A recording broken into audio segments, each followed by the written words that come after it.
ಪ್ರಾರ್ಥನೆ ಮಾಡ್ತೀರಾ?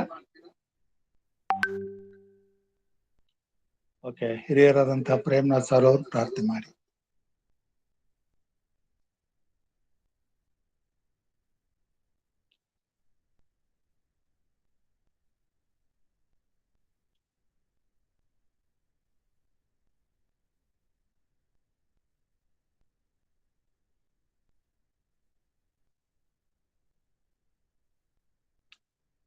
ಓಕೆ, ಹಿರಿಯರಾದಂತ ಸುಭಾಷ್ ಅವರು ಪ್ರಾರ್ಥನೆ ಮಾಡ್ಬೇಕಂತ ಕೇಳ್ಕೊಳ್ತೇನೆ. ಇದ್ದೀನಿ ಸರ್. Thank you. ಕೇಳಿಸ್ತಾ ಇದೆ ಸರ್? ಕೇಳಿಸ್ತಾ. ಓಕೆ, ಪ್ರೇರ್ ಮಾಡೋಣ. ಅತಿ ಪರಸ್ಪರ ವಾಸ ಮಾಡಿಕೊಂಡಂತ ಪ್ರೀತಿಯ ತಂದೆಯ ದೇವರು, ರಕ್ಷಕನೇ, ದಿನದಲ್ಲಿ ಆಶ್ರಯ ನೀಡಿ ತಂದೆಯ ದೇವರೇ, ಈ ಸಾಯಂಕಾಲ ಸಮಯದಲ್ಲಿ ಅಂತಾರಾಷ್ಟ್ರೀಯ ಸಬ್ಬತ್ ಪಾಠದ ಒಂದು ಗುಂಪಲ್ಲಿ ನಮ್ಗೆ ಶೇರ್ ಮಾಡೋದಕ್ಕಾಗಿ ಸಲ್ಲಿಸಿ ರಕ್ಷಣೆ. ಈ ಸಮಯದಲ್ಲಿ ಬಂದಂತ ಎಲ್ಲಾ ನಿನ್ನ ಮಕ್ಕಳು ನಿನ್ನ ಹಸ್ತಕ್ಕೆ ಒಪ್ಪಿಸುವಾಗ ಪ್ರತಿಯೊಬ್ಬರು ವಿಶೇಷ ಆಶೀರ್ವಾದ ಮಾಡುತ್ತಂದೆ. ಇನ್ನು ಅನೇಕ ಜನರು ನಿನ್ನಲ್ಲಿ ಬಂದು ನಿನ್ನ ಮಹಿಮೆ ಪಡಿಸುವಾಗಿ ಆಶೀರ್ವಾದ ಈಗೋ ರಕ್ಷಣೆ. ಈ ಒಂದು ಕೂಡ ನಡೆಸ್ತಕ್ಕಂಥ ಪಾಸ್ಟರ್ಸ್ ನಿನ್ನ ಹಸ್ತಕ್ಕೆ ಒಪ್ಪಿಸುವಾಗತ್ತ ಅವ್ರನ್ನ, ಅವರ ಕುಟುಂಬವನ್ನು ಮತ್ತು ಅವರ ಮಕ್ಕಳನ್ನು ವಿಶೇಷ ಆಶೀರ್ವಾದ ಮಾಡುತ್ತಂದೆ.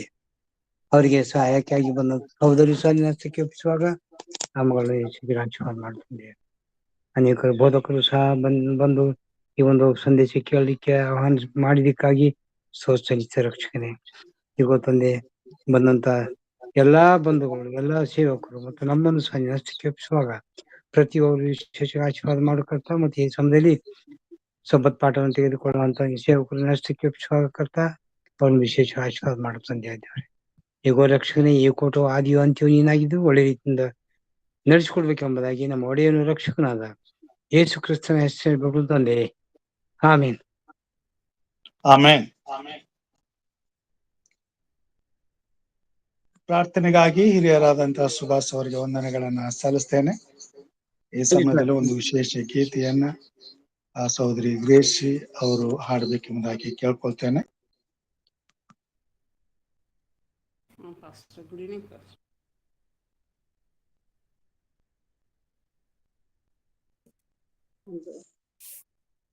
ಹಾಡನಾಡಿಕೊಳ್ಳೋಣ.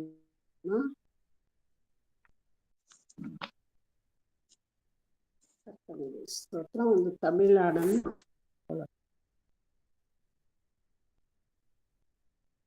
அப்பாவும் மடிலிலே தலை சாய்க்கணும், அப்பாவும் நினைவிலே உயிர் வாழணும், என் மனசு புரிஞ்ச தெய்வம் நீங்கப்பா, என் மனசு நிறைஞ்ச செல்வம் ஏசப்பா, என் மனசு புரிஞ்ச தெய்வம் நீங்கப்பா, என் மனசு நிறைஞ்ச செல்வம் ஏசப்பா, அப்பாவும் மடியிலே தலை சாய்க்க, என் உசுருக்குள்ளே கலந்து நீ உயிர் வாழ்வது ஏனோ, உன் உயிர் கொடுத்து பாவி எனக்கு உயிர் தந்தது ஏனோ, என் உசிருக்குள்ள கலந்து நீ உயிர் வாழ்வது ஏனோ, உன் உயிர் கொடுத்து பாவி எனக்கு உயிர் தந்தது ஏனோ, கண்ணுக்குள்ள புத்தி வச்சு காத்து கொண்டது ரெண்டும் ராம காத்து கொண்டது ஏனோ, கண்ணுக்குள்ள புத்தி வச்சு காத்து கொண்டது ஏனோ, ரெண்டும் மெழுகிராம காத்து கொண்டது ஏனோ, அப்பா உன் மடியிலே தலை சாய்க்கணும், உள்ளும் கையில் என்ன வரைஞ்சி பார்த்து கொண்டது ஏனோ, என்னுள்ளும் கையில் அடியடிக்கே பொறுத்து கொண்டது ஏனோ, உள்ளும் கையில் அணியடிக்க கொண்டது ஏனோ, என்னுள்ளும் கையில் என்ன வரைஞ்சி பார்த்து கொண்டது ஏனோ, தூங்காம உறங்காம காத்து கொண்டது ஏனோ, வழியெல்லாம் நிழல் போலே தொடர்ந்து உறங்காமே காத்து கொண்டதேனோ வழியெல்லாம் நெல் போலே தொடர்ந்து ஏனோ அப்பா உன் மடிலிலே தலை சாய்க்கணும் பாவியின் மேல் நீங்க வச்ச பாசபுரியில நேசரறிமே நேசிக்க அந்த பாவிக்கு தெரியல பாவியின் மேல் நீங்க வச்ச பாசபுரியில நேசரறிமே அந்த பாவிக்கு தெரியல உதிர சிந்தி உசிறு கொடுத்த உண்மையான அன்பு உடஞ்சி சுரண்டி மண்டியிட்டேன் நேசுவுக்கு முன்பு நான் உடஞ்சி சுரண்டி மண்டியிட்டேன் நேசுவுக்கு முன்பு அப்பா உன் மடிலிலே தலை சாய்க்கேனும் அப்பா உன் நினைவிலே உயிர் வாழணும் என் மனசு புரிஞ்ச தெய்வ நீங்கப்பா என் மனசு முருங்க செல்வம் ஏசப்பா என் மனசு புரிஞ்ச தெய்வம் நீங்கப்பா என் மனசு நிறைஞ்ச செல்வம் ஏசப்பா அப்பா உன் மடிலிலே தலை சாய்க்க ஆமென். Thank you, Pastor, for the thanksgiving. ಉತ್ತಮವಾದಂತಹ ಹಾಡಿಗಾಗಿ ಧನ್ಯವಾದಗಳನ್ನ ಕೋರ್ತೇನೆ. ಈ ಸಮಯದಲ್ಲಿ ದೈವಿಕ ಪಾಠಕ್ಕಾಗಿ ನಾವು ಮುಂದೆ ಹೋಗೋಣ. ಕಳೆದ 2-3 ದಿನಗಳಿಂದ ನಮಗೆ ದೇವರ ವಾಕ್ಯದ ಬಲದಿಂದ ಪಾಠಗಳನ್ನ ಹಿರಿಯರಾದಂತ ಬೋಧಕರಾದಂತ ಸಂಸಾರ ಅವರು ನಮಗೆ ತಿಳಿಸ್ತಾ ಇದ್ದಾರೆ. ಈ ದಿನವೂ ಕೂಡ ಅವರು ನಮಗೆ ಪಾಠವನ್ನ ಮುನ್ನಡೆಸುವಂತವರಾಗಿದ್ದಾರೆ. ಈ ಸಮಯದಲ್ಲಿ ತಮ್ಮೆಲ್ಲರ ಪರವಾಗಿ, ಈ ಕಾರ್ಯಕ್ರಮದ ಪರವಾಗಿ ರಕ್ಷಕನಾದಂತ ಯೇಸು ಕ್ರಿಸ್ತನ ಮಧುರ ನಾಮದಲ್ಲಿ ಅವರನ್ನು ಹೃತ್ಪೂರ್ವಕವಾಗಿ ಸ್ವಾಗತಿಸ್ತೇನೆ. ಬೋಧಕರೇ, ಇದು ನಿಮ್ಮ ಸಮಯ, ಪಾಠವನ್ನ ಮುನ್ನಡೆಸಬೇಕೆಂಬುದಾಗಿ ಕೇಳ್ಕೊಳ್ತೇನೆ. ವಂದನೆ ಬೋಧಕರೇ, ನಮ್ಮನ್ನ ಸ್ವಾಮಿ ಅದ್ಭುತವಾಗಿ ನಡೆಸಿ ಬೆಳಗಿನಿಂದ ಇಲ್ಲಿವರೆಗೆ ಕಾಯ್ದು ಕಾಪಾಡಿ ತಿರುಗ ಈ ಸಾಯಂಕಾಲದಲ್ಲಿ ನಮ್ಮೆಲ್ಲರನ್ನು ಒಟ್ಟಾಗಿ ಸೇರಿಸಿ ಈ ಸಬ್ಬಶಾಲೆ ಪಾಠವನ್ನ ತಿಳಿದುಕೊಳ್ಳುವಂತ ಒಂದು ಭಾಗ್ಯವನ್ನ ನಮ್ಮೆಲ್ಲರಿಗೆ ದಯಪಾಲಿಸಿ ಕೊಟ್ಟದ್ದಕ್ಕಾಗಿ ನಾವು ದೇವರಿಗೆ ಸ್ತೋತ್ರ ಹೇಳಬೇಕಾಗಿದೆ. ಪ್ರತಿ ಒಂದೊಂದು ದಿನದಲ್ಲಿ ನಾವು ಪಾಠವನ್ನ ಕಲಿಯುವಾಗ ಆ ಪಾಠದ ಅರ್ಥವನ್ನ ನಾವು ಮಾಡಿಕೊಳ್ಬೇಕಾಗಿದೆ. ಅದರ ಪ್ರಾಮುಖ್ಯತೆಯನ್ನು ತಿಳಿದುಕೊಂಡಾಗ ಖಂಡಿತವಾಗಿ ನಾವೇನಾಗ್ತೇವೆ ಅಂತಂದ್ರೆ ಸಬ್ಬತ್ ಶಾಲೆ ಬಹಳ ಪ್ರಾಮುಖ್ಯವಾಗಿದೆ. ಸಬ್ಬತ್ ಶಾಲೆಯಲ್ಲಿ ನಾವು ಭಾಗವಹಿಸಬೇಕು, ಅದನ್ನು ತಿಳ್ಕೊಳ್ಬೇಕು, ಅದರಂತೆ ನಡಿಬೇಕು ಅನ್ನುವಂಥದ್ದು ನಮ್ಮಲ್ಲಿ ಬರುವಂತದ್ದಾಗಿದೆ. ಇದು ಬಹಳ ಪ್ರಾಮುಖ್ಯ. ಇವತ್ತಿನಲ್ಲಿ ನಾವು ಇದನ್ನ ಮಾಡಬೇಕಾಗಿದೆ. ಪ್ರತಿ ದಿನವೂ ನಾವೇನು ಭಾಗವಹಿಸುವಾಗ ಅದನ್ನು ಕೇಳಿಬಿಟ್ಟು ಬಿಟ್ಟು ಬಿಡುವುದಲ್ಲ. ಇವಾಗ ಒಂದು ನಿಮ್ಮನ್ನ ಪ್ರಶ್ನೆ ಕೇಳಿದ್ರೆ ಪ್ರಶ್ನೆ ಉತ್ತರ ಹೇಳ್ತಿರೋಲ್ಲೋ ಗೊತ್ತಿಲ್ಲ. ಯಾವ ಪ್ರಶ್ನೆ ಅಂತ ಹೇಳಿದ್ರೆ, ನಿನ್ನೆ ದಿನ ಕಲಿತಂತ ಪಾಠ ಯಾವುದು? ಯಾರಿಗೆ ತರ ಗೊತ್ತಿದೆ ಅಂತೀರಾ? ಇಲ್ಲ ರೀ, ನಮ್ಮ ಹತ್ರ ಸಬ್ಬತ್ ಶಾಲೆ ಪಾಠ ಇಲ್ಲ, ನಮಗ್ ಗೊತ್ತಿಲ್ಲ. ಸಂಧಾನ ಮತ್ತು ನಿರೀಕ್ಷೆ. ದುಷ್ಕೃತ್ಯಗಳಿಂದ ಸಂಧಾನ. ಯಾವುದರಿಂದ ಸಂಧಾನ?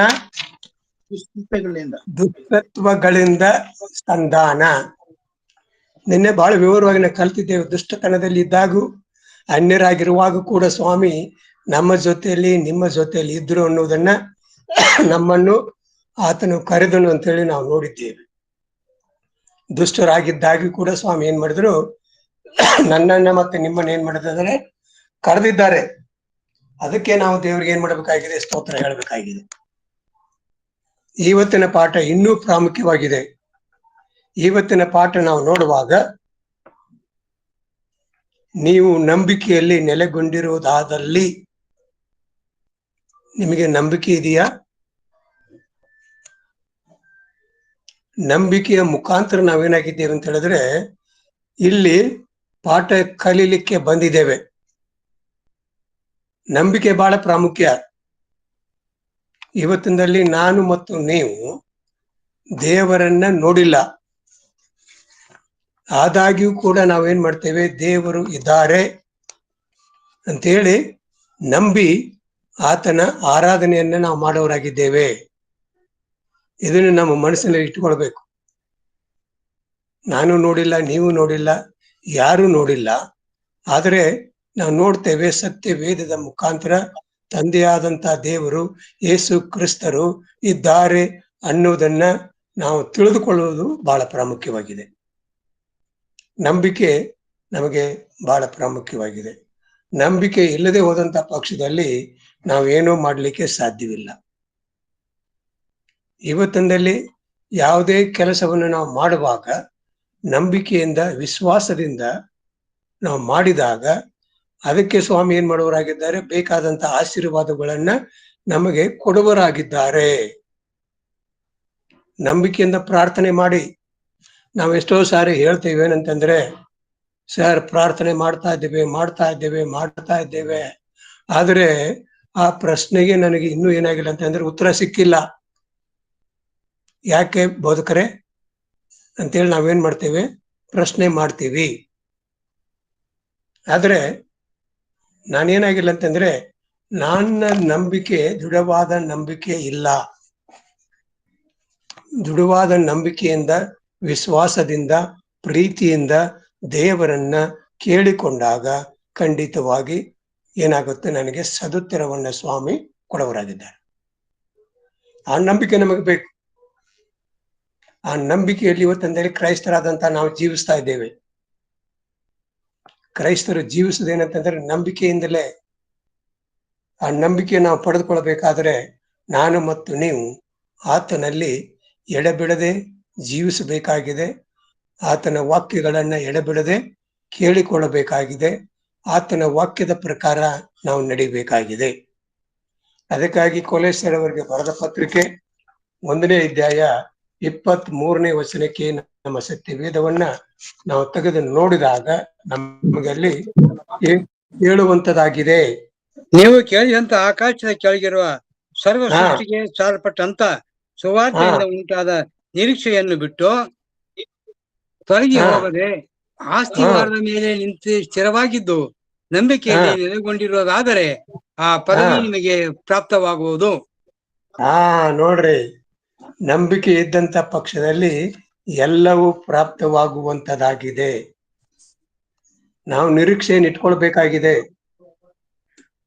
ನಿರೀಕ್ಷೆಯನ್ನು ಬಿಡಬಾರದು. ಸ್ಥಿರವಾಗಿ ನಂಬಿಕೆಯಲ್ಲಿ ನೆಲೆಗೊಂಡಿರುವುದಾದರೆ ಆ ಪದವಿ ನಿಮಗೆ ಪ್ರಾಮುಖ್ಯವಾಗುವುದು. ಹೌದ್ರಾ? ಪ್ರಾಪ್ತವಾಗುವುದು. ಪ್ರಿಯರೇ, ಇವತ್ತಿನಲ್ಲಿ ನಂಬಿಕೆಯಲ್ಲಿ ನಾನು ಈಗಾಗಲೇ ನಿಮಗೆ ಹೇಳಿದೆ, ನಂಬಿಕೆಯ ಪ್ರಾಮುಖ್ಯತೆಯನ್ನು ನಿಮಗೆ ತಿಳಿಸಿದ್ದೇನೆ. ನಂಬಿಕೆಯನ್ನ ಇಟ್ಟಂತ ಪಕ್ಷದಲ್ಲಿ ಖಂಡಿತವಾಗಿ ನಮಗೇನಾಗುತ್ತೆ, ಆ ಪದವಿ ನಮಗೆ ಸಿಗುವಂತದಾಗಿದೆ. ಯಾವ ಪದವಿ? ಪರಲೋಕಕ್ಕೆ ಹೋಗುವಂತ ಒಂದು ಪದವಿ ಸ್ವಾಮಿ ನಮಗೆ ಕೊಡುವರಾಗಿದ್ದಾರೆ. ನಂಬಿಕೆ ಇಟ್ಟು ಜೀವಿಸ್ರಿ, ಯಾವುದಕ್ಕೂ ಚಿಂತೆ ಮಾಡಬೇಡ್ರಿ. ನನ್ನ ಜೊತೆಯಲ್ಲಿ ಇದ್ದುಕೊಂಡು ನೀವು ನಂಬಿಕೆಯಿಂದ ಜೀವಿಸಿದಾಗ ನಿಮಗೆ ನಿತ್ಯ ಲೋಕವನ್ನ ನಾನು ನಿಮಗೆ ಕೊಡುತ್ತೇನೆ ಅಂತೇಳಿ ಸ್ವಾಮಿ ಹೇಳಿದ್ದಾರೆ. ಇನ್ನೇನ್ ಬೇಕಾಗಿದೆ ನಮಗೆ? ನಂಬಿಕೆಯನ್ನ ನಾವು ಏನ್ ಮಾಡ್ತೇವೆ, ಎಷ್ಟೋ ಸಾರಿ ಕಳೆದುಕೊಳ್ಳೋರಾಗಿದ್ದೇವೆ. ನಂಬಿಕೆಯಲ್ಲಿ ನಾವೇನ್ ಮಾಡ್ತಾ ಇಲ್ಲ. ಅದಕ್ಕಾಗಿ ಪೌಲನು ಹೇಳುವನಾಗಿದ್ದಾನೆ, ನೀವು ಅಸ್ಥಿರವಾದ ಮೇಲೆ ನಿಂತು ಸ್ಥಿರವಾಗಿದ್ದು ನಂಬಿಕೆಯಲ್ಲಿ ನೆಲೆಗೊಂಡಿರಬೇಕೆಂದು ಪೌಲನು ಹೇಳುವನಾಗಿದ್ದಾನೆ. ಏನಂತಂದ್ರೆ ನಂಬಿಕೆಯಲ್ಲಿ ನೆಲೆಗೊಂಡಿರಬೇಕೆಂದು ಪೌಲನು ಇವತ್ತು ನಮಗೆ ಹೇಳುವನಾಗಿದ್ದಾನೆ. ಅದರ ಅರ್ಥ ಏನು? ಮುಂದೆ ನಾವು ಹೋಗುವಾಗ ಕೊಲೊಸ್ಸೆಯವರಿಗೆ ಬರೆದ ಪತ್ರಿಕೆ 2ನೇ ಅಧ್ಯಾಯ 5ನೇ ವಚನಕ್ಕೆ ನಮ್ಮ ಸತ್ಯ ವೇದವನ್ನ ತಿರುಗಿಸಿದಾಗ ಅಲ್ಲಿ ಏನು ಹೇಳುವಂತದಾಗಿದೆ? ಕೊಲೊಸ್ಸೆಯವರಿಗೆ ಬರೆದ ಪತ್ರಿಕೆ 2ನೇ ಅಧ್ಯಾಯ 5ನೇ ವಚನಕ್ಕೆ ನಮ್ಮ ವಾಕ್ಯವನ್ನ ತಿರುಗಿಸಿದಾಗ, ನಾನು ದಿಂದ ನಿಮ್ಮ ಬಳಿಯಲ್ಲಿ ಇಲ್ಲದಿದ್ದರೂ ಆತ್ಮದಿಂದ ನಿಮ್ಮೊಂದಿಗಿದ್ದು ನೀವು ಕ್ರಯವಾಗಿ ನಡೆಯುವುದನ್ನು ಕ್ರಿಸ್ತ ನಂಬಿಕೆಯಲ್ಲಿ ದೃಢವಾಗಿ ನಿಂತಿರುವುದನ್ನು ನೋಡಿ ಸಂತೋಷ ಪಡುತ್ತೇನೆ. ನೋಡ್ರಿ ಅಂತ ವಾಕ್ಯ. ನಾನು ಶರೀರದಿಂದ ನಿಮ್ಮ ಬಳಿಯಲ್ಲಿ ಇಲ್ಲದಿದ್ದರೂ ನಾನೇನಾಗಿದ್ದೇನೆ, ಆತ್ಮದಿಂದ ನಿಮ್ಮೊಂದಿಗಿದ್ದು ನೀವು ಕ್ರಮವಾಗಿ ನಡೆಯುವುದನ್ನ ಕ್ರಿಸ್ತ ಯೇಸುವ ನಂಬಿಕೆಯಲ್ಲಿ ದೃಢವಾಗಿ ನಿಂತಿರುವುದನ್ನು ನೋಡಿ ಸಂತೋಷ ಪಡುತ್ತೇನೆ. ಅನೇಕ ಸಭಿಕರು ಏನ್ ಮಾಡ್ತಾರೆ ಅಂತ ಹೇಳಿದ್ರೆ, ದೇವರ ವಾಕ್ಯಗಳನ್ನು ಕೇಳಿ ಆ ನಂಬಿಕೆಯಲ್ಲಿ ಜೀವಿಸುವಂತ ಅನೇಕ ಮಕ್ಕಳಿದ್ದಾರೆ ಪ್ರಿಯರು. ನಾನು ಪ್ರತಿ ಸಾರಿ ಹೇಳುವನಾಗಿದ್ದೇನೆ, ಕೆಲವ್ರು ಏನ್ ಮಾಡ್ತಾರೆ, ಬರ್ತಾರೆ, ಕೇಳ್ತಾರೆ, ಹೋಗ್ಬಿಡ್ತಾರೆ. ಅದೇನಾಯ್ತು, ಹೇಗಾಯ್ತು, ಏನ್ ತಿಳಿಸಿದ್ರು, ವಾಕ್ಯ ಏನಿತ್ತು ಇವತ್ತು ಅನ್ನುವಂಥದ್ದನ್ನ ನೋಡ್ತಾ ಇರ್ಲಿಲ್ಲ. ಹಳೆ ಕಾಲದಲ್ಲಿ ಜನಗಳು ಏನ್ ಮಾಡ್ತಾ ಇದ್ದಾರೆ ಅಂತ ಹೇಳಿದ್ರೆ, ಪೌಲನ ಕಾಲದಲ್ಲಿ ದೇವರ ವಾಕ್ಯಗಳನ್ನು ಸಾರುವಾಗ ಅದನ್ನು ಕೇಳಿಸಿಕೊಂಡು ತಿರುಗಿ ಅವ್ರು ಏನ್ ಮಾಡ್ತಾ ಇದ್ದಾರೆ ಅಂತ ಹೇಳಿದ್ರೆ, ಮನೆಗೆ ಹೋಗಿ ಇವರು ಹೇಳಿದ್ದು ನಿಜವೋ ಅಥವಾ ಸುಳ್ಳೋ ಅಂತೇಳಿ ಮನೆಯಲ್ಲಿ ಹೋಗಿ ತಿರುಗಿ ಅದನ್ನ ಏನ್ ಮಾಡ್ತಾ ಇದ್ರು, ಪರೀಕ್ಷೆ ಮಾಡ್ತಾ ಇದ್ರು, ನೋಡ್ತಾ ಇದ್ರು ಪ್ರಿಯರೇ. ಇವತ್ತಂದಲ್ಲಿ ನಾವು ಮಾಡಲ್ಲ. ಯಾಕೆ?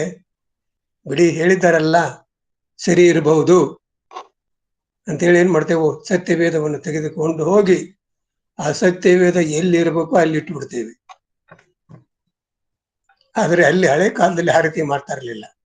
ಅವರು ತಕ್ಷಣ ಮನೆಗೆ ಹೋಗಿ ದೇವರ ಸತ್ಯವಾದ ವಾಕ್ಯವನ್ನು ತೆಗೆದು, ಇವತ್ತು ಬೋಧಕರು ಇದನ್ನು ಹೇಳಿದ್ದಾರೆ, ಇದು ನಿಜವಾ ಅಥವಾ ಸುಳ್ಳು ಅಂತೇಳಿ ಅವ್ರೇನ್ ಮಾಡ್ತಾ ಇದ್ರು, ತಿರ್ಗಾ ಓದ್ತಾ ಇದ್ರು ಪ್ರಿಯರೇ. ಅಂದ್ರೆ ಅವರು ತಿಳ್ಕೊಳ್ತಾ ಇದ್ರು ಸತ್ಯದ ವಾಕ್ಯವನ್ನ. ಅವರು ನಂಬಿಕೆಯಿಂದ ಅದನ್ನ ಕಲಿತುಕೊಳ್ತಾ ಇದ್ರು. ಅದಕ್ಕಾಗಿ ಅವರಲ್ಲಿ ಆಸಕ್ತಿ ಇತ್ತು. ದೇವರ ಬಳಿಗೆ ಹೋಗ್ಬೇಕು, ದೇವರ ವಾಕ್ಯಗಳನ್ನು ಕೇಳಬೇಕು, ಆಲಯದಲ್ಲಿ ಇರಬೇಕು, ಆಲಯದಲ್ಲಿ ದೇವರ ವಾಕ್ಯಗಳನ್ನು ಕೇಳಬೇಕು, ಅದರಂತೆ ನಡಿಬೇಕು ಅನ್ನುವಂಥದ್ದು ನನ್ನಲ್ಲಿ ಮತ್ತು ನಿಮ್ಮಲ್ಲಿ ಬಂದ್ರೆ ಏನ್ ಮಾಡ್ತೇವೆ, ಅದನ್ನು ಓದ್ತೇವೆ. ಅದರಿಂದ ನನಗೆ ಸಂತೋಷ ಸಿಗುತ್ತಂತೆ. ದೇವರ ವಾಕ್ಯ ಓದ್ರೆ ಸಂತೋಷ ಸಿಗುತ್ತಂತೀರಾ? ಇಲ್ಲ. ಅನೇಕರು ಏನ್ ಮಾಡ್ತಾರೆ, ಬಿಡ್ರಿ, ಈಗಾಗಲೇ ಓದಿದ್ದೇವಲ್ಲ, ಈಗಾಗಲೇ ಬೋಧಕರು ಹೇಳಿದ್ದಾರಲ್ಲ, ನಾನು ಇನ್ಯಾಕೆ ಓದ್ಬೇಕು? ಬೆಳಗಿನ ಜಾವದಲ್ಲಿ ಸತ್ಯವೇದ ಓದ್ತೇವಾ? ಸಾಯಂಕಾಲದಲ್ಲಿ ಸತ್ಯವೇದವನ್ನು ಓದಿ ಪ್ರಾರ್ಥನೆ ಮಾಡ್ತೇವಾ? ಇಲ್ಲ. ಯಾಕೆ? ನನ್ನಲ್ಲಿ ಮತ್ತು ನಿಮ್ಮಲ್ಲಿ ಏನಾಗಿದೆ ಅಂತ ಹೇಳಿದ್ರೆ, ನಂಬಿಕೆ ಕಡಿಮೆಯಾಗಿದೆ. ನಂಬಿಕೆ ಇಲ್ಲದೆ ಹೋದಂತ ಪಕ್ಷದಲ್ಲಿ ನಾವೇನ್ ಮಾಡ್ಲಿಕ್ಕೆ ಸಾಧ್ಯವಿಲ್ಲ, ದೇವರ ವಾಕ್ಯಗಳನ್ನು ಓದಲಿಕ್ಕೆ ಸಾಧ್ಯವಿಲ್ಲ. ನಂಬಿಕೆ ಇಟ್ಟು ಸತ್ಯದ ವಾಕ್ಯಗಳನ್ನು ನಾವು ತಿಳಿದುಕೊಂಡಾಗ ಖಂಡಿತವಾಗಿ ನಮ್ಮಲ್ಲಿ ಆ ಸಂತೋಷ, ಆ ಆನಂದ ನಮಗೆ ಬರುವಂತದಾಗಿದೆ. ಅದೇ ಎಫೆಸದವರಿಗೆ ಬರೆದ ಪತ್ರಿಕೆ 3ನೇ ಅಧ್ಯಾಯ 17ನೇ ವಚನದಲ್ಲಿ ನಾವು ನೋಡ್ತೇವೆ. ಎಫೆಸದವರಿಗೆ ಬರೆದ ಪತ್ರಿಕೆ 3ನೇ ಅಧ್ಯಾಯ, ಅಲ್ಲಿ ಕೂಡ ಪೌಲನು ಯಾವ ರೀತಿ ಹೇಳ್ತಾ ಇದ್ದಾರೆ. 3ನೇ ಅಧ್ಯಾಯ 17ನೇ ವಚನದಲ್ಲಿ ಸತ್ಯವೇದ ನಮಗೆ ಈ ರೀತಿ ತಿಳಿಸುವಂತದಾಗಿದೆ. ಕ್ರಿಸ್ತನು ನಿಮ್ಮ ನಂಬಿಕೆಯ ಮೂಲಕ ನಿಮ್ಮ ಹೃದಯಗಳಲ್ಲಿ ವಾಸ ಮಾಡುವ ಹಾಗೆಯೂ ಆತನು ತನ್ನ ಮಹಿಮಾತ್ಯದ ಪ್ರಕಾರ ಅನುಗ್ರಹಿಸಲಿ. ಪ್ರಿಯರೇ, ಕ್ರಿಸ್ತನು ನಿಮ್ಮ ನಂಬಿಕೆಯ ಮೂಲಕ ನಿಮ್ಮ ಹೃದಯಗಳಲ್ಲಿ ವಾಸ ಮಾಡುವ ಹಾಗೆಯೂ, ನಿಮ್ಮಲ್ಲಿ ನಂಬಿಕೆ ಇದ್ದಂತ ಪಕ್ಷದಲ್ಲಿ ಯೇಸು ಸ್ವಾಮಿ ನನ್ನಲ್ಲಿ ಜೀವಿಸುವರಾಗಿದ್ದಾರೆ. ನೋಡ್ರಿ, ನಂಬಿಕೆ ಇದ್ದಂತ ಪಕ್ಷದಲ್ಲಿ ಸ್ವಾಮಿ ನನ್ನಲ್ಲಿ ಜೀವಿಸುವರಾಗಿದ್ದಾರೆ. ಆ ನಂಬಿಕೆ ನನಗೆ ಇಲ್ಲದೆ ಹೋದಂತ ಪಕ್ಷದಲ್ಲಿ ಯೇಸು ಸ್ವಾಮಿ ನಮ್ಮ ಜೊತೆಯಲ್ಲಿ ಜೀವಿಸ್ಲಿಕ್ಕೆ ಸಾಧ್ಯವಿಲ್ಲ. ನಂಬಿಕೆ ಬರಬೇಕು, ಆ ವಿಶ್ವಾಸ ಬರಬೇಕು, ಆ ವಿಶ್ವಾಸವನ್ನು ಪಡೆದುಕೊಳ್ಳಬೇಕು. ಆ ನಂಬಿಕೆ ಕಡಿಮೆಯಾಗಿದ್ರೆ ದೇವರಿಗೆ ಬಳಿಗಲ್ಲಿ ಬಂದು, ಸ್ವಾಮಿ ನನ್ನ ನಂಬಿಕೆ ಕಡಿಮೆಯಾಗಿದೆ, ಆ ನಂಬಿಕೆ ಹೆಚ್ಚಿಸುವ ಹಾಗೆ ನನಗೆ ಬೇಕಾದಂತ ಜ್ಞಾನವನ್ನ, ತಿಳುವಳಿಕೆಯನ್ನ ನನಗೆ ಕೊಡು ಸ್ವಾಮಿ ಅಂತ ಕೇಳುವಾಗ ಸ್ವಾಮಿ ಏನ್ ಮಾಡೋರಾಗಿದ್ದಾರೆ, ಅದನ್ನ ಕೊಡುವರಾಗಿದ್ದಾರೆ ಅಂತ ಹೇಳಿ ಇಲ್ಲಿ ನಾವು ನೋಡುವರಾಗಿದ್ದೇವೆ. ಅದಕ್ಕಾಗಿ ಪೌಲನು ಏನ್ ಮಾಡಿದ, ಸಭೆಯ ವಿಶ್ವಾಸಗಳ ನಂಬಿಕೆಯಲ್ಲಿ ನೆಲೆಗೊಂಡು ಅದರಲ್ಲಿ ಮುಂದುವರಿಯಬೇಕೆಂದು ಉತ್ತೇಜಿಸುತ್ತಾನೆ. ನೋಡ್ರಿ, ಉತ್ತೇಜನ ಯಾರು ಕೊಡ್ತಾ ಇದ್ರು? ಪೌಲನು ಪ್ರತಿ ಒಂದೊಂದು ಸಭೆಯಲ್ಲಿ ಅವನು ಹೇಳ್ತಾ ಇದ್ದ, ಏನಂದ್ರೆ ವಿಶ್ವಾಸಿಗಳೇ ನಂಬಿಕೆಯಲ್ಲಿ ಜೀವಿಸ್ರಿ, ಯೇಸು ಸ್ವಾಮಿಯಲ್ಲಿ ಜೀವಿಸ್ರಿ. ಅವನು ಈಗಾಗಲೇ ತಿಳಿಸಿದಂತೆ ಅವರು ನಂಬಿಕೆಯಲ್ಲಿ ದೃಢವಾಗಿ ನಿಂತಿರುವುದನ್ನು ನೋಡಿ ಸಂತೋಷ ಪಡುತ್ತಾನೆ. ನೋಡಿ, ನಾವು ನಂಬಿಕೆಯಲ್ಲಿ ನಿಂತ ಪಕ್ಷದಲ್ಲಿ ಅಲ್ಲಿ ಪೌಲನು ಏನ್ ಮಾಡ್ತಾ ಇದ್ದ, ಸಭಿಕರನ್ನು ನೋಡ್ತಾ ಇದ್ದ, ಅವ್ರನ್ನ ನೋಡಿ ಎಷ್ಟು ಸಂತೋಷ ಪಡ್ತಾ ಇದ್ದ. ಸಭಿಕರು ಏನ್ ಮಾಡ್ತಾ ಇದ್ದಾರೆ? ಬರ್ತಾ ಇದ್ದಾರೆ, ದೇವರ ವಾಕ್ಯ ಕೇಳ್ತಾ ಇದ್ದಾರೆ, ಸತ್ಯವೇದವನ್ನು ಓದ್ತಾ ಇದ್ದಾರೆ ಅಂತೇಳಿ ಅವನಿಗೆ ಸಂತೋಷವಾಗ್ತಾ ಇತ್ತಂತೆ. ಇವತ್ತಿನದಲ್ಲಿ ಕೂಡ ಏನಂತಂದ್ರೆ, ನಾವು ಆ ರೀತಿ ನಡೆದುಕೊಂಡಂತ ಪಕ್ಷದಲ್ಲಿ ನಮ್ಮೆಲ್ಲರಿಗೆ ಸಂತೋಷ ಬರುವಂತದಾಗಿದೆ, ಸಂತೋಷ ಸಿಗುವಂತದಾಗಿದೆ. ಆ ಸಂತೋಷದಲ್ಲಿ ಜೀವಿಸಲಿಕ್ಕೆ ನಮ್ಗೆ ಸಹಾಯವಾಗುವಂತದಾಗಿದೆ. ನಂಬಿಕೆಯ ಮಾರ್ಗದಲ್ಲಿ ನಡೆಯಲು ಪ್ರಯತ್ನಿಸುವಾಗ ಅವರ ನಿರೀಕ್ಷೆಯು ಸ್ವಲ್ಪ ಮಟ್ಟಿಗೆ ಕುಂದಿ ಹೋಗುವ ಸಂಭವವಿದೆ. ನೋಡ್ರಿ, ನಾವು ನಿರೀಕ್ಷೆಯಲ್ಲಿ ಜೀವಿಸುವಾಗ ಒಂದೊಂದು ಸಾರಿ ನಾನು ಈಗಾಗಲೇ ಹೇಳಿದೆ, ಏನಾಗ್ತೇವೆ? ನಂಬಿಕೆಯನ್ನು ಕಳೆದುಕೊಳ್ಳೋರಾಗಿದ್ದೇವೆ. ಬಿಡ್ರಿ ಸರ್, ನೀವ್ ಹೇಳ್ತಾ ಇದ್ದಾರೆ ನಂಬಿಕೆ ಅಂದ್ರೆ ಎಷ್ಟೋ ನಂಬಿಕೆಯಿಂದ ನಾನು ಜೀವಿಸ್ತಾ ಇದ್ದಾನೆ, ಆದ್ರೆ ನನ್ನ ಕುಟುಂಬದಲ್ಲಿ ಎಷ್ಟು ಕಷ್ಟ ಇದೆ ಅಲ್ರಿ ಸರ್, ಏನ್ರಿ ಇದು ಅಂತ ಹೇಳಿ ನಾವು ಪ್ರಶ್ನೆ ಮಾಡೋರಾಗಿದ್ದೇವೆ. ಅಂತ ಸಮಯದಲ್ಲಿ ಕೂಡ ಏನಾಗುತ್ತೆ, ನಾವು ಯಾವಾಗ ಹೆಚ್ಚಾಗಿ ದೇವರ ಬಳಿಗೆ ಹೋಗ್ತೇವೆ, ಆ ಸಮಯದಲ್ಲಿ ಸೈತಾನ್ ಕೂಡ ನಮ್ಮ ಜೊತೆಯಲ್ಲಿ ಬರೋನಾಗಿದ್ದಾನೆ. ಇವನಲ್ಲಿ ಹೋಗ್ಬಾರ್ದು, ಇವನಲ್ಲಿ ದೇವರ ವಾಕ್ಯ ಕೇಳಬಾರ್ದು ಅಂತೇಳಿ ಆತನು ಕೂಡ ಏನ್ ಮಾಡುವನಾಗಿದ್ದಾನೆ, ನಮ್ಮನ್ನ ಆತನ ಕಡೆಗೆ ಎಳೆದುಕೊಳ್ಳಲು ಪ್ರಯತ್ನ ಮಾಡುವನಾಗಿದ್ದಾನೆ. ಪ್ರಿಯರೇ, ಅದಕ್ಕಾಗಿ ಎಚ್ಚರ ವಹಿಸಬೇಕಾಗಿದೆ. ನಾವು ನಿರೀಕ್ಷೆ ಇಟ್ಕೊಂಡು ಜೀವಿಸಬೇಕು.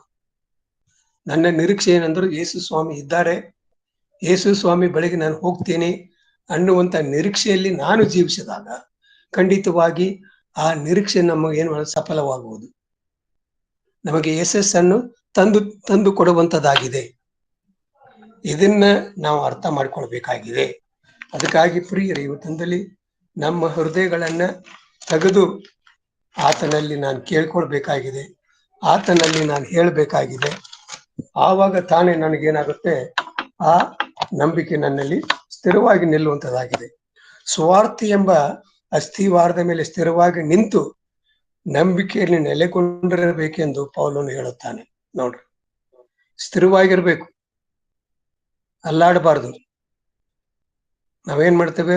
ಎರಡು ಮನಸ್ಸು, ಇಲ್ಲಿರ್ಬೇಕಾ ಅಲ್ಲಿರ್ಬೇಕಾ, ಇಲ್ಲಿ ಹೋಗ್ಬೇಕಾ ಅಲ್ಲಿ ಹೋಗ್ಬೇಕಾ, ಯಾವುದು ಸತ್ಯ ಅನ್ನುವುದನ್ನ ಅರ್ಥ ಮಾಡಿಕೊಳ್ಬೇಕು. ಅದು ಬಹಳ ಪ್ರಾಮುಖ್ಯ ಇವತ್ತಿನಲ್ಲಿ. ಸತ್ಯವನ್ನ ಅರ್ಥ ಮಾಡಿಕೊಂಡಾಗ ಆ ಸತ್ಯದಲ್ಲಿ ನಾವು ಜೀವಿಸ್ತೇವೆ, ಸ್ಥಿರವಾಗಿ ನಿಲ್ತೇವೆ. ಯಾರು ಹೇಳ್ಬೇಕಾದಂತ ಅವಶ್ಯಕತೆ ಇಲ್ಲ, ಬೋಧಕರು ಹೇಳ್ಬೇಕಾದಂತ ಅವಶ್ಯಕತೆ ಇಲ್ಲ. ಪ್ರಿಯರೇ, ನನ್ನಲ್ಲಿ ಏನಾಗಿರ್ಬೇಕು, ಆ ಸ್ವಾರ್ಥಿಯ ಅಸ್ಥಿವಾರ ನನ್ನ ಮೇಲೆ ಇದ್ದಂತ ಪಕ್ಷದಲ್ಲಿ, ಆ ನಂಬಿಕೆ ನನ್ನಲ್ಲಿ ಇದ್ದಂತ ಪಕ್ಷದಲ್ಲಿ ಖಂಡಿತವಾಗಿ ನಾನು ಏನ್ ಮಾಡ್ತೇನೆ ಅಂತಂದ್ರೆ ಸ್ಥಿರವಾಗಿ ನಿಂತ್ಕೊಳ್ತೇನೆ. ಸ್ಥಿರವಾಗಿ ನಿಂತ್ಕೊಳ್ಳಿಕ್ಕೆ ಪವಿತ್ರಾತ್ಮನು ನನಗೆ ಸಹಾಯ ಮಾಡುವನಾಗಿದ್ದಾನೆ. ನಾನು ಪ್ರತಿ ಸಾರಿ ಹೇಳುವನಾಗಿದ್ದಾನೆ ಪವಿತ್ರಾತ್ಮನ ವಿಷಯದಲ್ಲಿ. ಪವಿತ್ರಾತ್ಮನು ನನ್ನಲ್ಲಿ ಮತ್ತು ನಿಮ್ಮಲ್ಲಿ ಪ್ರತಿ ನಿಮಿಷದಲ್ಲಿ ಕೆಲಸ ಮಾಡುವವರಾಗಿದ್ದಾರೆ. ನಾವು ಯಾರು ಹೇಳಲಿಕ್ಕೆ ಸಾಧ್ಯವಿಲ್ಲ ಪವಿತ್ರಾತ್ಮನು ನನ್ನಲ್ಲಿ ಕೆಲಸ ಮಾಡ್ತಾ ಇಲ್ಲ ಅಂತ ಹೇಳಿ. ಕೆಲಸ ಮಾಡ್ತಾ ಇಲ್ಲ ಅಂತ ಹೇಳಿದ್ರೆ ನಾವು ಪವಿತ್ರಾತ್ಮನ ಕಡೆಗೆ ಏನ್ ಮಾಡಿಲ್ಲ, ಗಮನವನ್ನ ಹರಿಸುತ್ತಾ ಇಲ್ಲ.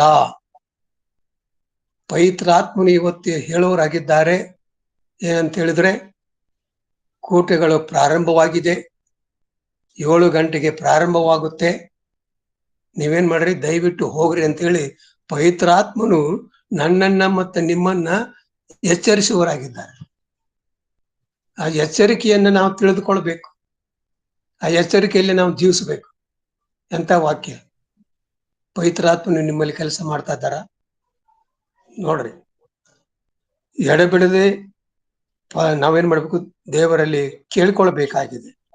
ಇಲ್ಲಿ ನಾವು ನೋಡ್ತೇವೆ, ಶಾಸ್ತ್ರಿಗಳು ಮತ್ತು ಪರಿಸೇಯರು ವ್ಯಭಿಚಾರದಲ್ಲಿ ಸಿಕ್ಕಿಬಿದ್ದ ಸ್ತ್ರೀಯನ್ನು ಕ್ರಿಸ್ತನ ಮುಂದೆ ನಿಲ್ಲಿಸಿ, ಇವಳಿಗೆ ಏನು ಮಾಡಬೇಕೆನ್ನುತ್ತಿ ಎಂದು ಎಡೆಬಿಡದೆ ಆತನನ್ನು ಕೇಳುತ್ತಿದ್ದ ಸಂದರ್ಭದಲ್ಲಿ ನಾವು ನೋಡುವಾಗ ಯೋಹಾನನ ಬರೆದ ಸುವಾರ್ತೆ 8ನೇ ಅಧ್ಯಾಯ 7ನೇ ವಚನ ನಾವು ನೋಡ್ತೇವೆ. ಅಲ್ಲಿ ಯೋಹಾನನ ಬರೆದ ಸುವಾರ್ತೆ, ಇಲ್ಲಿ ಫರಿಸಾಯರು ಅವರು ಆತನನ್ನು ಬಿಡದೆ ಕೇಳುತ್ತಿರುವಾಗ ಆತನು ನೆಟ್ಟಗೆ ಕೂತುಕೊಂಡು ಅವರಿಗೆ, ನಿಮ್ಮಲ್ಲಿ ಪಾಪವಿಲ್ಲದವನು ಯಾರೋ ಅವನೇ ಮೊದಲು ಆಕೆಯ ಮೇಲೆ ಕಲ್ಲನ್ನು ಹಾಕಲಿ ಎಂದು ಹೇಳಿ ತಿರುಗಿ ಬೊಗ್ಗಿಕೊಂಡು ನೆಲದ ಮೇಲೆ ಬರೆಯುತ್ತಾ ಇದ್ದನು.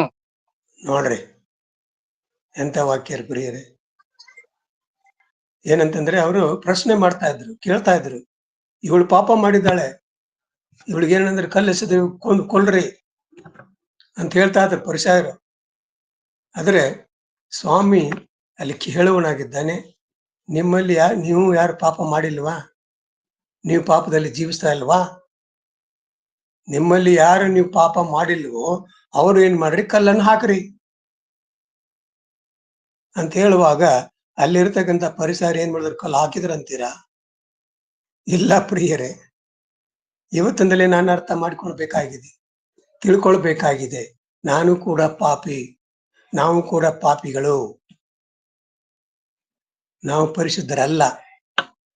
ನಾವು ಪರಿಶುದ್ಧರಾಗಬೇಕಾದ್ರೆ ದೇವರ ಬಳಿಗೆ ಬರಬೇಕು, ದೇವರನ್ನು ಕೇಳ್ಕೊಳ್ಬೇಕಾಗಿದೆ. ನನ್ನಲ್ಲಿರತಕ್ಕಂಥ ಪಾಪವನ್ನ, ಬೆಳಗಿನಿಂದ ಇಲ್ಲಿವರೆಗೆ ನಾನು ಮಾಡಿದಂತ ಪಾಪಗಳನ್ನ ನನ್ನಿಂದ ತೆಗೆದು ಹಾಕಿ ನನಗೆ ಬೇಕಾದಂತ ಶುದ್ಧ ಹೃದಯವನ್ನು ನನಗೆ ದಯಪಾಲಿಸು ಅಂತೇಳಿ ನಾನೇನ್ ಮಾಡಬೇಕಾಗಿದೆ, ಕೇಳ್ಕೊಳ್ಬೇಕಾಗಿದೆ. ಪೇತ್ರನು ದೇವದೂತನಿಂದ ಸೆರೆಮನೆಯಿಂದ ಬಿಡಿಸಲ್ಪಟ್ಟ ಮಾರ್ಕನೆನಿಸಿಕೊಳ್ಳುವ ಯೋಹಾನನ ಮನೆಗೆ ಬಂದನು. ಇಲ್ಲಿ ನಾವು ನೋಡ್ತೇವೆ, ಪೌಲನು ಎಲ್ಲಿದ್ದಂತ ಸೆರೆಮನೆಯಲ್ಲಿದ್ದ. ಸೆರೆಮನೆಯಲ್ಲಿ ಇರುವಾಗಲೂ ಕೂಡ ಅವನೇನ್ ಮಾಡ್ತಾ ಇದ್ದ ಅಂದ್ರೆ ಪ್ರಾರ್ಥನೆ ಮಾಡ್ತಾ ಇದ್ದ, ದೇವರ ವಾಕ್ಯ ಓದ್ತಾ ಇದ್ದ.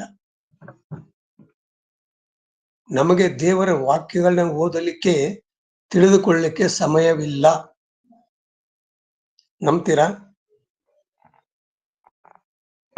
ಪ್ರಿಯರೇ? ಇವತ್ತಿನಲ್ಲಿ ನಾನು ಮತ್ತು ನೀವು ಈ ವಾಕ್ಯಗಳನ್ನು ಅರ್ಥ ಮಾಡಿಕೊಂಡಾಗ, ಅವಾಗ ಪೌಲನು ತಿಮೋಥನಿಗೆ ಹೇಳುವ, ನಿನ್ನ ಸ್ವಾರ್ಥೆಯ ವಿಷಯದಲ್ಲಿ ಎಚ್ಚರಿಕೆಯಾಗಿರು ಎಂದು ಉತ್ತೇಜನ ನೀಡಿದಾಗಲೂ ಇದೇ ಪದವಿಯನ್ನು ಉಪಯೋಗಿಸುತ್ತಾರೆ. ಅವನೇನ್ ಮಾಡ, ತಿಮೋಥನಿಗೆ ಹೇಳ್ತಾ ಇದ್ದ ಪೌಲನು, ನೀವೇನ್ ಮಾಡ್ರಿ, ದೇವರ ವಾಕ್ಯಗಳನ್ನ ಉತ್ತಮ ರೀತಿಯಿಂದ ನೀವು ಸಾರಿರಿ, ತಿಳಿಸ್ರಿ. ಇಂದೂ ಸಹ ಪೌಲನು ವಿಶ್ವಾಸಿಗಳಾದ ನಮ್ಮನ್ನ ಎಡಬಿಡದೆ ನಂಬಿಕೆಯಲ್ಲಿ ದೃಢವಾಗಿ ಎಂದು ಹೇಳುತ್ತಾನೆ. ಇವತ್ತು ಕೂಡ ಸತ್ಯವೇದದ ಮುಖಾಂತರ, ಪೌಲನು ಇವತ್ತು ನಮ್ಮಲ್ಲಿಲ್ಲ, ಆದರೆ ಸತ್ಯವೇದದ ಮುಖಾಂತರ ನಮಗೆ ಆತನು ತಿಳಿಸುವನಾಗಿದೆ. ಅಂತಂದ್ರೆ, ನಿಮ್ಮನ್ನು ಎಡಬಿಡದೆ ನಂಬಿಕೆಯಲ್ಲಿ ದೃಢವಾಗಿ ಏನ್ ಮಾಡ್ರಿ, ನಿಂತುಕೊಳ್ಳಿರಿ ಎಂದು ಹೇಳುವನಾಗಿದ್ದಾನೆ. ದೃಢವಾಗಿರ್ರಿ, ಸ್ಥಿರವಾಗಿರ್ರಿ. ದೇವರು ನಿಮ್ಮ ಜೊತೆಯಲ್ಲಿದ್ದಾರೆ, ಪವಿತ್ರಾತ್ಮನು ನಿಮ್ಮ ಜೊತೆಯಲ್ಲಿದ್ದಾರೆ. ದೃಢವಾಗಿ ನಿಂತ್ಕೊಳ್ರಿ. ಕೊಲೆಸ ಸಭೆಯವರಿಗೆ ತಮ್ಮ ರಕ್ಷಣೆಯ ಸುವಾರ್ತೆಯನ್ನು ಕೊಟ್ಟಿರುವ ನಿರೀಕ್ಷೆ ಮೇಲೆ ಆಧಾರಗೊಳ್ಳದೆ ಮನುಷ್ಯರ ಸಂಪ್ರದಾಯಗಳ ಮತ್ತು ಪ್ರಾಪಂಚಿಕವಾದಂತ ಬೋಧನೆಗಳನ್ನು ಅನುಸರಿಸಬಹುದೇನೋ ಎಂದು ಪೌಲನು ಚಿಂತೆ ವ್ಯಕ್ತಪಡಿಸುತ್ತಾನೆ. ಪ್ರಾಪಂಚಿಕವಾದಂತ ವಿಷಯದಲ್ಲಿ ನೀವು ಚಿಂತೆ ಮಾಡಬೇಕಾದಂತ ಅವಶ್ಯಕತೆ ಇಲ್ಲ. ಏನೇನೋ ನಡೀತಾ ಇದೆ ಪ್ರಪಂಚದಲ್ಲಿ, ನಾವು ನೋಡ್ತಾ ಇದ್ದೇವೆ, ಎಲ್ಲ ಕಡೆ ನೋಡ್ತಾ ಇದ್ದೇವೆ. ಬರೀ ನಮ್ಮ ಭಾರತ ದೇಶದಲ್ಲ, ಹೊರ ದೇಶದಲ್ಲಿ, ಪ್ರಪಂಚದಲ್ಲಿರ್ತಕ್ಕಂಥ ಎಲ್ಲೆಲ್ಲೂ ನಾವು ನೋಡೋರಾಗಿದ್ದೇವೆ. ಕೆಟ್ಟತನ ನಡೀತಾ ಇದೆ, ಯುದ್ಧ ನಡೀತಾ ಇದೆ, ದೇವರಿಂದ ದೂರವಾಗಿದ್ದಾರೆ. ಅವರು ದೇವರ ವಾಕ್ಯದ ಆಧಾರದಿಂದ ನಂಬಿಕೆ ಮತ್ತು ಪ್ರೀತಿ ಎಂಬ ಅಸ್ಥಿವಾರದ ಮೇಲೆ ದೃಢವಾಗಿ ನೆಲೆಗೊಂಡಿರಬೇಕೆಂದು ಪೌಲನು ಹೇಳುವನಾಗಿದ್ದಾನೆ. ನಿಮ್ಮಲ್ಲಿ ಪ್ರೀತಿ ಇದೆಯಾ? ಇನ್ನೊಂದು ವಾಕ್ಯವನ್ನು ಓದ್ರಿ ದಯವಿಟ್ಟು. ಮತ್ತಾಯನ ಬರೆದ ಸುವಾರ್ತೆ 7ನೇ ಅಧ್ಯಾಯ 25ನೇ ವಚನ. ಮತ್ತಾಯನ ಬರೆದ ಸುವಾರ್ತೆ 7ನೇ ಅಧ್ಯಾಯ 25ನೇ ವಚನ ದಯವಿಟ್ಟು ಓದ್ರಿ.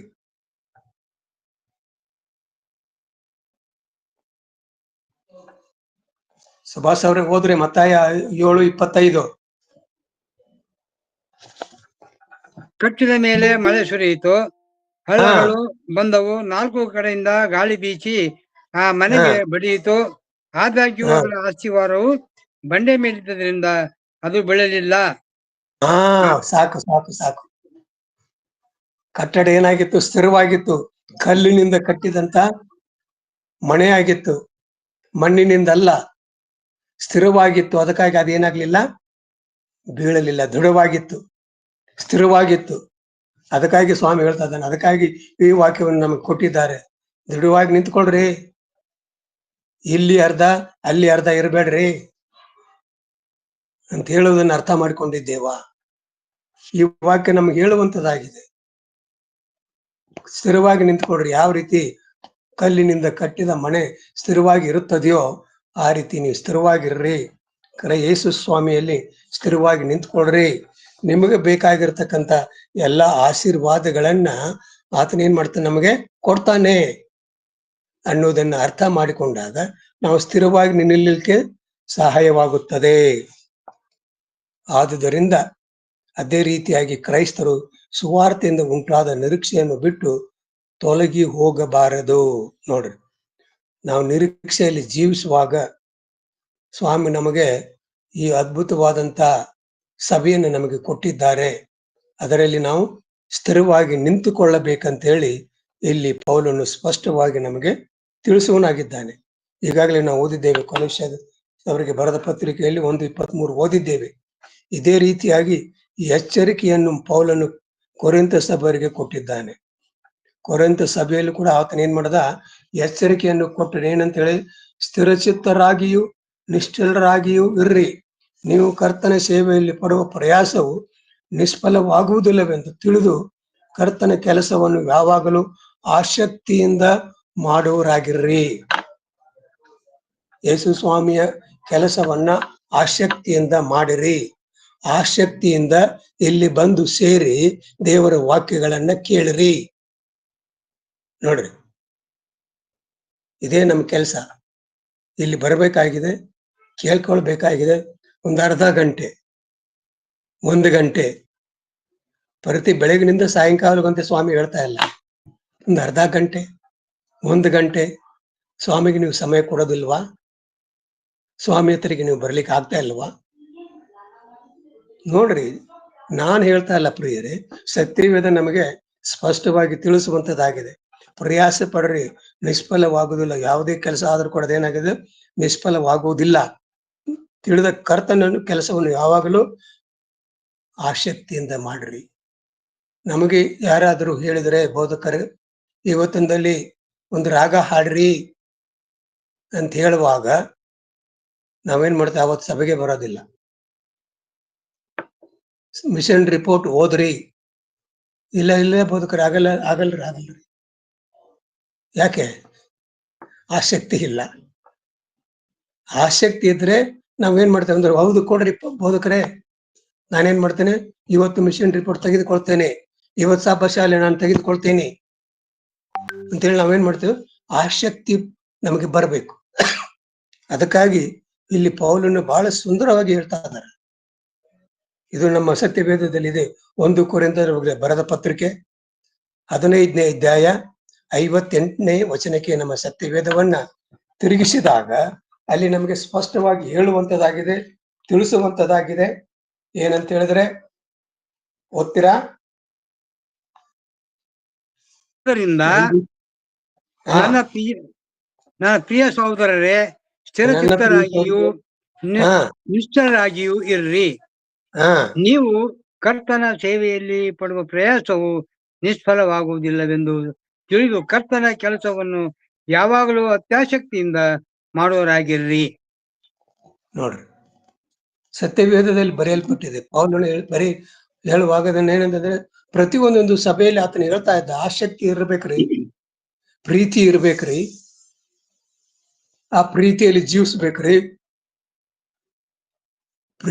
ಪ್ರೀತಿಯನ್ನು ಯಾರು ಕೊಟ್ರು ನಮ್ಗೆ? ಯೋಹಾನನ ಬರೆದ ಸುವಾರ್ತೆ 3:16 ನಾವು ನೋಡ್ತೇವೆ, ಸ್ವಾಮಿ ಈ ಲೋಕದ ಮೇಲೆ ಎಷ್ಟೋ ಪ್ರೀತಿಯನ್ನಿಟ್ಟು ನಾವೇನ್ ಮಾಡ್ತೇವೆ, ಲೋಕದ ಮೇಲೆ ಬಿಡ್ರಿ, ನನ್ನ ಮೇಲೆ ಅಲ್ಲ, ನಿಮ್ಮ ಮೇಲೆ ಅಲ್ಲ, ಲೋಕದ ಮೇಲೆ ಅಲ್ಲ ಪ್ರಿಯರೇ, ನನ್ನ ಮೇಲೆ ಪ್ರೀತಿಯನ್ನಿಟ್ಟು ತನ್ನ ಒಬ್ಬನೇ ಮಗನಾದಂತ ಯೇಸು ಸ್ವಾಮಿಯನ್ನ ನಮಗೇನ್ ಮಾಡಿದ್ದಾರೆ, ಕೊಟ್ಟಿದ್ದಾರೆ ಪ್ರಿಯರೇ.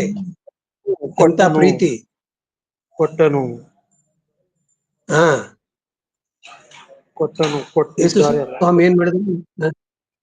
ಪ್ರೀತಿ ಕೊಟ್ಟಿದ್ದಾರಾ? ಕೊಟ್ಟಿದ್ದಾನೆ. ಪ್ರೀತಿಯಲ್ಲಿ ಜೀವಿಸ್ತಾ ಇದ್ದೇವಾ? ಪ್ರೀತಿಯಲ್ಲಿ ಜೀವಿಸ್ತಾ ಇದ್ದೇವಾ? ಪ್ರೀತಿಯನ್ನು ಅರ್ಥ ಮಾಡಿಕೊಂಡಿದ್ದೇವಾ? ಪ್ರೀತಿಯನ್ನು ಅರ್ಥ ಮಾಡಿಕೊಂಡಿದ್ದೇವಾ? ಯಾಕೆ ಯೇಸು ಸ್ವಾಮಿ ಆ ಪರಲೋಕವನ್ನು ಬಿಟ್ಟು ಈ ಲೋಕಕ್ಕೆ ಬಂದು ನನ್ನ ಪಾಪಕ್ಕೋಸ್ಕರ, ನಿಮ್ಮ ಪಾಪಕ್ಕೋಸ್ಕರ ಆ ಸಿಲುವೆ ಮೇಲೆ ರಕ್ತವನ್ನು ಸುರಿಸಿದರಲ್ಲ? ಎಂತ ಪ್ರೀತಿ ಪ್ರಿಯರೇ! ಅಂತ ಪ್ರೀತಿ ನನ್ನಲ್ಲಿದೆಯಾ?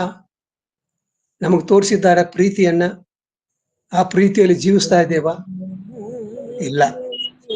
ಕ್ರೈಸ್ತರಾದಂತ ನಾವು ಇನ್ನೊಬ್ಬರ ಜೊತೆಯಲ್ಲಿ ಏನ್ ಮಾಡ್ತಾ ಇಲ್ಲ, ಮಾತಾಡ್ತಾ ಇಲ್ಲ. ನಂಬ್ತೀರಾ? ಕ್ರೈಸ್ತರೇ ನಾನು ಹೇಳ್ತಾ ಇರೋದು, ಅನ್ಯರಲ್ಲ.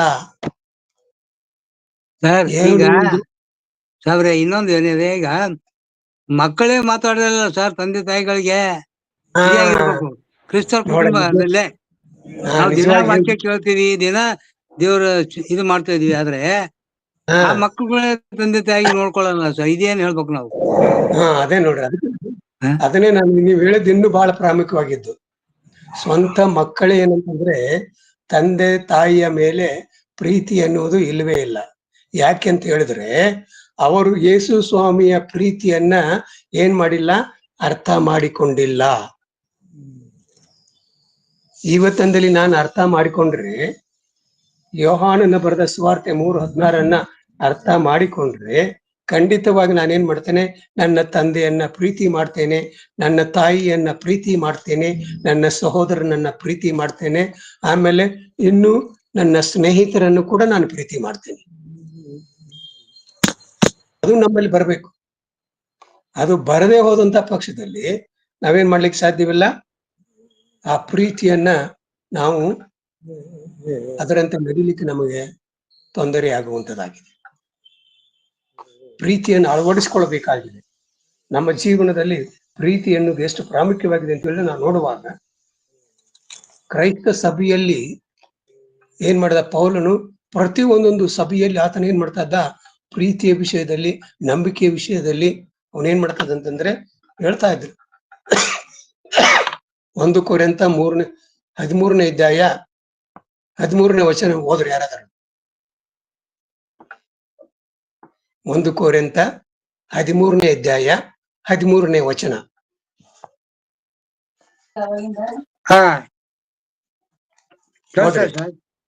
ಹೀಗಿರುವುದರಿಂದ ನಂಬಿಕೆ, ನಿರೀಕ್ಷೆ, ಪ್ರೀತಿ ಈ ಮೂರೇ ನಿಲ್ಲುತ್ತವೆ. ಇವುಗಳಲ್ಲಿ ದೊಡ್ಡದು ಪ್ರೀತಿಯೇ. ಇವುಗಳಲ್ಲಿ ಅತಿ ದೊಡ್ಡದು ಯಾವ್ದಂತೀರಾ? ಪ್ರೀತಿ. ನೋಡ್ರಿ, ದೇವರ ವಾಕ್ಯ ನಮ್ಗೆ ಹೇಳುವಾಗ ಆ ದೊಡ್ಡ ಪ್ರೀತಿಯನ್ನ ಇವತ್ತು ನಮ್ಮ ಜೀವನದಲ್ಲಿ ಅಳವಡಿಸ್ಕೊಳ್ಬೇಕು. ನಂಬಿಕೆಯನ್ನು ಜೀವಿಸ್ಬೇಕು. ನಂಬಿಕೆ ಇಲ್ಲದೆ ಹೋದಂತ ಪಕ್ಷದಲ್ಲಿ ನಮಗೆ ಎಲ್ಲಿಂದ ಬರುತ್ತೆ ಪ್ರೀತಿ? ನಮ್ಗೆ ನಂಬಿಕೆ ಬರ್ತದೆ ಅಂತಾರ. ನಂಬಿಕೆ ಇಲ್ಲದೆ ಹೋದಂತ ಪಕ್ಷದಲ್ಲಿ ಪ್ರೀತಿ ನನಗೆ ಬರುವಂತದ್ದಾಗಿದ್ರಿ.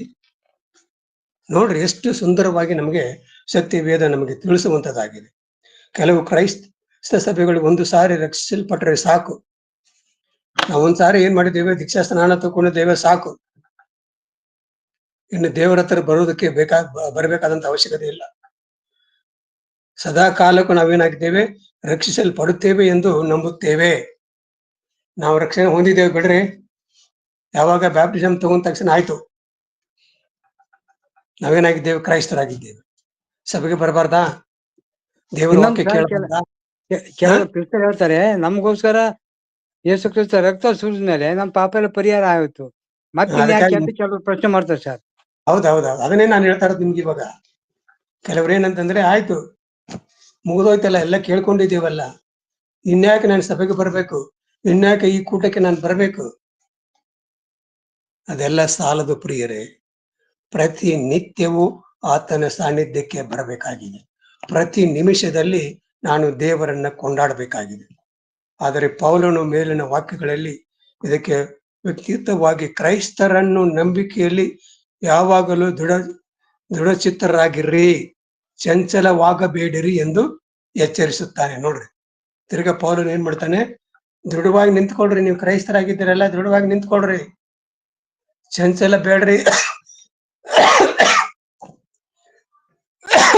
ಒಂದು ಸಾರಿ ರಕ್ಷಿಸಲ್ಪಟ್ಟವರು ತಿರುಗಿ ನಂಬಿಕೆಯಿಂದ ತೊಲಗಿ ಹೋಗಿ ನಾಶವಾಗುವ ಸಂಭವವಿದೆ ಎಂದು ಅವನು ಹೇಳುತ್ತಾನೆ. ನೋಡ್ರಿ, ನಾವು ನಾಶವಾಗ್ತೇವೆ ಪ್ರಿಯರೇ. ನಾವೇನಾಗಿ ಈಗಾಗಲೇ ಹೇಳಿದ್ರಲ್ಲ, ನಾವೇನ್ ಮಾಡ್ತೀವಿ? ನಾವು ರಕ್ಷಿಸಲ್ಪಟ್ಟಿದ್ದೇವ್ರಿ ಅಂತ ಹೇಳಿ ನಾವು ದೇವರ ಬಳಿಗೆ ಬರದೆ ಹೋದಂತ ಪಕ್ಷದಲ್ಲಿ, ದೇವರ ವಾಕ್ಯವನ್ನು ಕೇಳದೆ ಹೋದಂತ ಪಕ್ಷದಲ್ಲಿ ಖಂಡಿತವಾಗಿ ರಕ್ಷಣೆ ಅನ್ನುವುದು ಇಲ್ಲವೇ ಇಲ್ಲ. ಇದನ್ನ ನಾವು ಅರ್ಥ ಮಾಡಿಕೊಳ್ಬೇಕು, ಇದನ್ನ ನಾವು ತಿಳ್ಕೊಳ್ಬೇಕು.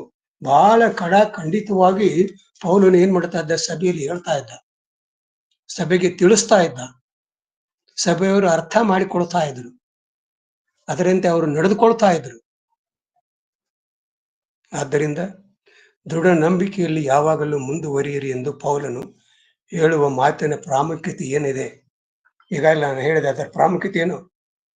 ದೃಢವಾಗಿ ನಿಂತ್ಕೊಳ್ರಿ, ದೇವರ ವಾಕ್ಯಗಳನ್ನು ತಿಳಿದುಕೊಡ್ರಿ, ದೇವರ ಮಾರ್ಗದಲ್ಲಿ ನಡೆಯಿರಿ.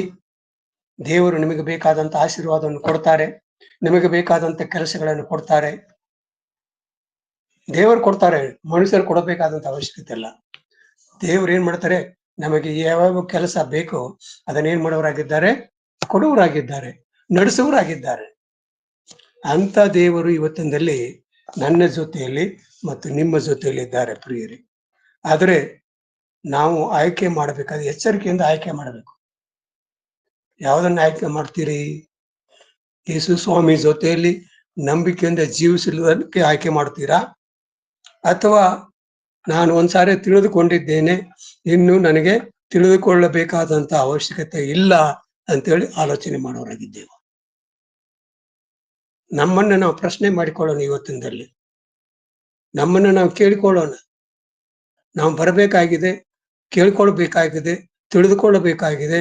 ಗೊತ್ತಿಲ್ಲದೆ ಪಕ್ಷದಲ್ಲಿ ಕೇಳಿ ತಿಳಿದುಕೊಳ್ಳಬೇಕಾಗಿದೆ. ಇವತ್ತಿನಲ್ಲಿ ಅನೇಕರು ನಾವೇನ್ ಮಾಡ್ತೇವೆ? ಏನೋ ಬೋಧನೆ ಹೇಳ್ತಾರೆ ಬಿಡ್ರಿ, ಅದನ್ನ ಕೇಳ್ಕೊಳ್ಳೋಣ, ಹೋಗ್ಬಿಡೋಣ ಮನೆಗೆ. ನಮ್ಮಲ್ಲಿ ಯಾವುದೇ ಒಂದು ಪ್ರಶ್ನೆ ಇದ್ರು ಕೂಡ, ಸಭಾಚಾರ ಇಲ್ಲಿ ಒಂದು ಪ್ರಶ್ನೆ ಇದ್ರು ಕೂಡ ಅದನ್ನ ನಾವೇನ್ ಮಾಡೋದಿಲ್ಲ, ಕೇಳೋದಿಲ್ಲ, ಹೋಗ್ಬಿಡೋಣ ಅಂತೇಳಿ ಹೋಗ್ಬಿಡ್ತೀವಿ. ನನಗೆ ಗೊತ್ತಿಲ್ಲದ ವಿಷಯವನ್ನ ನಾವು ಏನ್ ಮಾಡ್ಬೇಕಾಗಿದೆ? ಹೇಳ್ಬೇಕಾಗಿದೆ. ಅದನ್ನ ಇನ್ನೊಬ್ಬರ ಮುಖಾಂತರ ನಾವು ತಿಳಿದುಕೊಳ್ಬೇಕಾಗಿದೆ. ಆವಾಗ ನಮಗೇನಾಗುತ್ತೆ? ಅರ್ಥವಾಗುವಂತದಾಗಿದೆ. ಅದನ್ನ ನೀವು ಮಾಡಿದಂತ ಪಕ್ಷದಲ್ಲಿ ಖಂಡಿತವಾಗಿ ನಮಗೆ ಬೇಕಾಗಿರ್ತಕ್ಕಂಥ ಎಲ್ಲ ಆಶೀರ್ವಾದಗಳನ್ನ ಸ್ವಾಮಿ ಏನ್ ಮಾಡ್ತಾರೆ? ಕೊಡುವರಾಗಿದ್ದಾರೆ. ನಂಬಿಕೆ ಎಷ್ಟು ಪ್ರಾಮುಖ್ಯವಾಗಿದೆ! ನಂಬಿಕೆ ಏನಂತಂದ್ರೆ ಎಷ್ಟು ಪ್ರಾಮುಖ್ಯವಾಗಿದೆ! ಇನ್ನು ಹೇಳುತ್ತೇನೆ, ಈ ಕಲ್ಲನ್ನು, ದೊಡ್ಡ ಕಲ್ಲನ್ನು ಏನ್ ಮಾಡ್ತಾರೆ? ನಂಬಿಕೆ ಇದ್ದಂತ ಪಕ್ಷದ ಅದನ್ನ ಏನ್ ಮಾಡ್ಬೋದು? ದೂರ ತಳ್ಳಬಹುದು. ನಂಬಿಕೆ, ಆಳವಾದಂತಹ ನಂಬಿಕೆ. ಇವತ್ತಿನಲ್ಲಿ ನಮ್ಮಲ್ಲಿ ಏನಿಲ್ಲ ಅಂತಂದ್ರೆ, ನಂಬಿಕೆ ಅನ್ನೋದು ಕಡಿಮೆಯಾಗಿದೆ. ಅದಕ್ಕಾಗಿ ನಾವೇನಾಗ್ತಾ ಇಲ್ಲ ಅಂತಂದ್ರೆ, ಬರ್ತಾ ಇಲ್ಲ, ದೇವರ ವಾಕ್ಯಗಳನ್ನು ಕೇಳ್ತಾ ಇಲ್ಲ, ದೇವರ ವಾಕ್ಯಗಳ ಪ್ರಕಾರ ನಾವೇನ್ ಮಾಡ್ತಾ ಇಲ್ಲ, ನಡೀತಾ ಇಲ್ಲ. ಅದೇ ನಮ್ಮ ಒಂದು ತೊಂದರೆಯಾಗಿದೆ. ನೀವು ನಂಬಿಕೆಯಲ್ಲಿ ನೆಲೆಗೊಂಡಿರದಂತಹ ಪಕ್ಷದಲ್ಲಿ ನಿಮಗೇನಾಗುತ್ತೆ? ಏನು ಬೇಕಾದಂತ ಆಶೀರ್ವಾದ ನಿಮಗೆ ಬೇಕವೋ ಅದನ್ನು ನಮ್ಮ ಕರ್ತನಾದ ಯೇಸು ಸ್ವಾಮಿ ನಮಗೆ ಕೊಡುವರಾಗಿದ್ದಾರೆ. ಅದಕ್ಕಾಗಿ ಸ್ವಾಮಿ ಹೇಳಿದರು, ಎಲೆ ಕಷ್ಟಪಡುವವರೇ, ಹೊರೆ ಹೊತ್ತವರೇ, ನೀವೆಲ್ಲರೂ ನನ್ನ ಬಳಿಗೆ ಬನ್ನಿರಿ, ನಾನು ನಿಮಗೆ ಏನ್ ಮಾಡ್ತೇನೆ? ಬೇಕಾದಂತ ಆಶೀರ್ವಾದಗಳನ್ನು ನಿಮಗೆ ಕೊಡುತ್ತೇನೆ ಅಂತೇಳಿ ಹೇಳಿದ್ದಾರೆ. ಇದನ್ನ ನಂಬ್ತೇವಾ? ನಂಬಬೇಕಾಗಿದೆ. ಬನ್ರಿ, ಕೇಳ್ಕೊಳ್ರಿ, ತಿಳಿದುಕೊಳ್ರಿ, ಅದರ ಪ್ರಕಾರ ನಡೀರಿ ಅಂತ ಹೇಳುವಾಗ ನಾವೇನ್ ಮಾಡ್ಬೇಕು? ಅದನ್ನ ಅರ್ಥ ಮಾಡಿಕೊಂಡು ಅದರ ಪ್ರಕಾರ ನಡೆದಂತ ಪಕ್ಷದಲ್ಲಿ ನಮ್ಮಲ್ಲಿ ಆ ನಂಬಿಕೆ ಇನ್ನೂ ಹೆಚ್ಚಾಗುವಂತದಾಗಿದೆ. ಸ್ವಾಮಿ ನಮಗೆ ನಂಬಿಕೆಯನ್ನು ಹೆಚ್ಚಿಸುವನಾಗಿದ್ದಾನೆ, ನಂಬಿಕೆಯನ್ನು ಕೊಡುವನಾಗಿದ್ದಾನೆ. ಸ್ಥಿರವಾಗಿ ನಿಲ್ಲಲಿಕ್ಕೆ ನಮಗೆ ಸಾಧ್ಯವಾಗುವಂತದಾಗಿದೆ ದೇವರ ಮುಖಾಂತರ. ಅದಕ್ಕಾಗಿ ಪ್ರಿಯರೇ, ನನಗೆ ನಂಬಿಕೆ ಬೇಕಾ? ನಂಬಿಕೆಯಲ್ಲಿ ನೆಲೆಗೊಂಡಿರ್ಬೇಕಾ? ನಾವೇನ್ ಮಾಡೋಣ? ದೇವರ ಬಳಿಗೆ ಬರೋಣ, ದೇವರಲ್ಲಿ ಕೇಳ್ಕೊಳ್ಳೋಣ, ದೇವರೇ, ನನಗೆ ನಂಬಿಕೆ ಕಡಿಮೆಯಾಗಿದೆ, ಆ ನಂಬಿಕೆಯನ್ನು ಹೆಚ್ಚಿಸು, ಆ ನಂಬಿಕೆಯಲ್ಲಿ ಜೀವಿಸುವಂತ ಒಂದು ಭಾಗ್ಯವನ್ನ ನನಗೆ ದಯಪಾಲಿಸಿ ಕೊಡು ಅಂತೇಳಿ ದೇವರಲ್ಲಿ ಕೇಳಿಕೊಂಡಾಗ ದೇವರು ನಮಗೆ ಆಶೀರ್ವಾದ ಮಾಡುವರಾಗಿದ್ದಾರೆ. ದೇವರು ಈ ಪಾಠವನ್ನು ವಿಶೇಷವಾಗಿ ಆಶೀರ್ವದಿಸಲಿ. ಆಮೇನ್.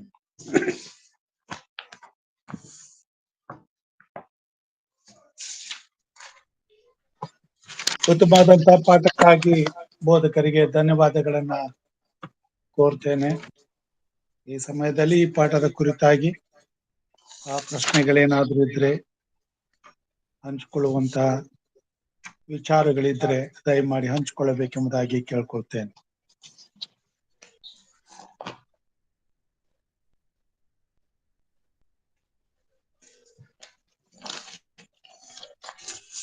ಇಲ್ಲವಾದಲ್ಲಿ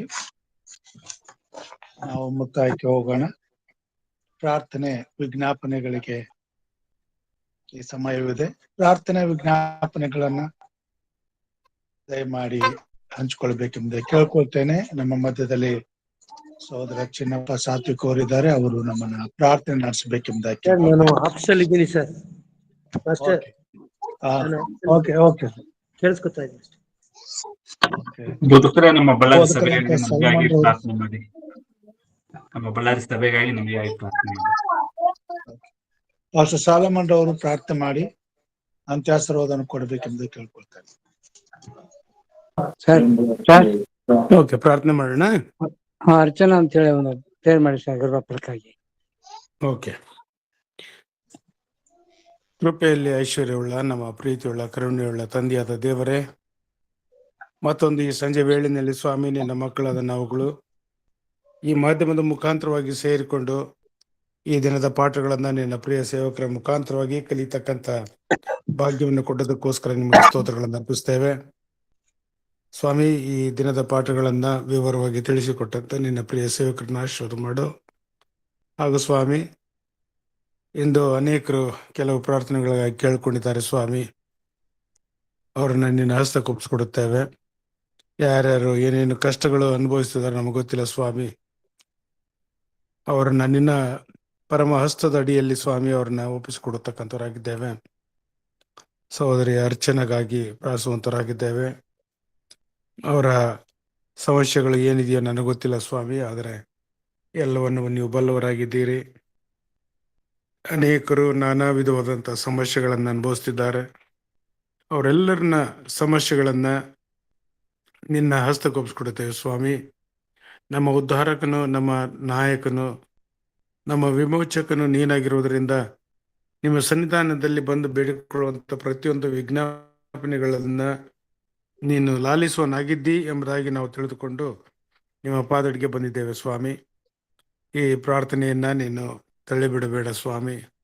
ಪ್ರತಿ ದಿನವೂ ನಿಮ್ಮ ಪಾದಡಿಯಲ್ಲಿ ಮುಂಜಾನೆ ಹಾಗೂ ಸಂಜೆ ಹೊತ್ತಿನಲ್ಲಿ ನಿಮ್ಮ ಪಾದಡಿಯಲ್ಲಿ ಸಲ್ಲಿಸ್ತಕ್ಕಂಥ ಪ್ರತಿಯೊಂದು ಪ್ರಾರ್ಥನೆಗಳನ್ನು ನೀನು ಅಂಗೀಕಾರ ಮಾಡಿ ಸ್ವಾಮಿ ನಮ್ಮೆಲ್ಲರನ್ನು ಹೇಳುವಾಗ ಆಶೀರ್ವದಿಸಿರಿ ಎಂದು ನಾವು ಪ್ರಾರ್ಥಿಸ್ತೇವೆ.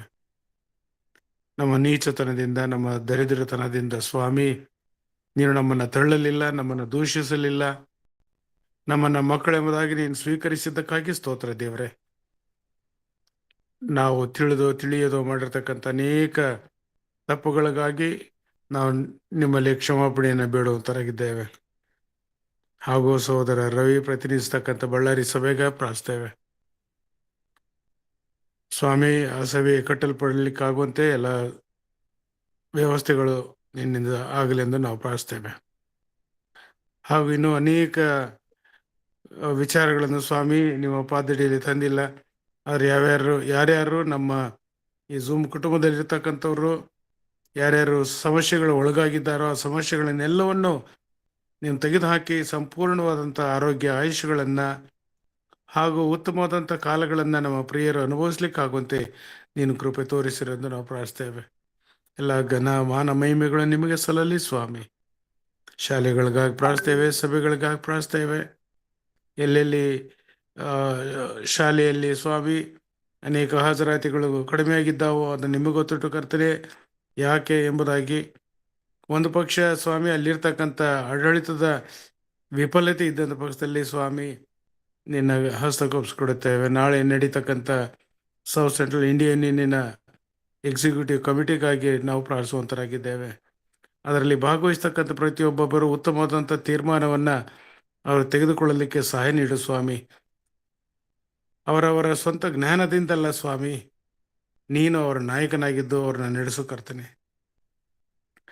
ಸ್ವಾರ್ಥತೆಯನ್ನು ಹಾಗೂ ಭಾಷಾಭಿಮಾನಗಳನ್ನು ಹಾಗೂ ಸ್ವಾಮಿ ಕುಟುಂಬದ ಸದಸ್ಯರುಗಳನ್ನೇ ಹೊರತು ಮತ್ತಾರೂ ಅಲ್ಲ ಎಂಬುದಾಗಿ ಅನೇಕರು ಭಾವಿಸಿಕೊಂಡಿರುವಂಥ ಅನೇಕ ಸಂದರ್ಭಗಳನ್ನು ತೆಗೆದುಹಾಕಿ ನಿನ್ನ ಸೇವೆಯನ್ನು ಸ್ವಾಮಿ ಉತ್ತಮವಾಗಿ ನಡೆಸಿಕೊಡ್ಲಿಕ್ಕೆ ನೀನು ಅನೇಕರನ್ನು ಸನ್ನದ್ಧರಾಗಿ ಮಾಡಿದ್ದೀರಿ.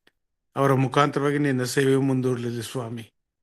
ಮುಂದೆ ಹೋಗಲಿ, ಯಾವುದೇ ಕಾರಣಕ್ಕೂ ಯಾರೂ ಅಡ್ಡಿಪಡಿಸದ ಹಾಗೆ ಅದು ನಿನ್ನಲ್ಲಿ ನೆರವೇರಲಿ ಎಂದು ನಾವು ಪ್ರಾರ್ಥಿಸ್ತಕ್ಕಂಥವರಾಗಿದ್ದೇವೆ.